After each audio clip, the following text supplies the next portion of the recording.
बिस्मिल्लाहिर्रहमानिर्रहीम। अस्सलाम वालेकुम। मैं हूँ हादिया मलिक, आप देखते हैं यूट्यूब चैनल फूड लवर।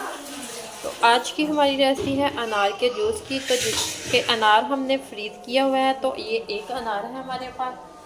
तो इसमें बनाएंगे बहुत ही मज़ेदार जूस, मिल्क शेक अनार का। तो जूस वाला जग हमने ले लिया है। तो ये एक अदद अनार था हमारे पास। तो इसमें डालेंगे एक गिलास दूध और इसमें डालेंगे 2 चम्मच चीनी के, बहुत है क्योंकि अनार हमारा थोड़ा सा खट्टा था। छोटे वाले 2 चम्मच डालेंगे चीनी के और इसे बंद कर दिया है। तो अब हम इसे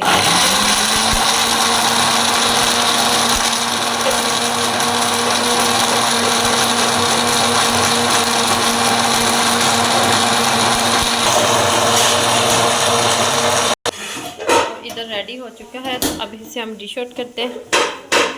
तो इधर हम डिश आउट करेंगे। बिस्मिल्लाहिर्रहमानिर्रहीम।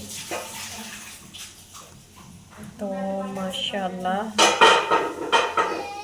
क्या ज़बरदस्त लुक है। तो ये हमारे लिए बहुत ही अच्छा है, मैदे के लिए भी बहुत अच्छा है, जिगर के लिए भी बहुत अच्छा है। तो मैदे की गर्मी को भी दूर करता है। तो बहुत ही मज़ेदार है। तो ये मेरे आपको हमारी वीडियो अच्छी लग रही हो तो लाइक शेयर और बेल आइकन को भी प्रेस कर दिया करें। सब्सक्राइब करना मत भूला करें। मुझे रखें दुआ में याद। मिलती है खूबसूरत सी नेक्स्ट वीडियो के साथ। ओके, अल्लाह हाफिज़।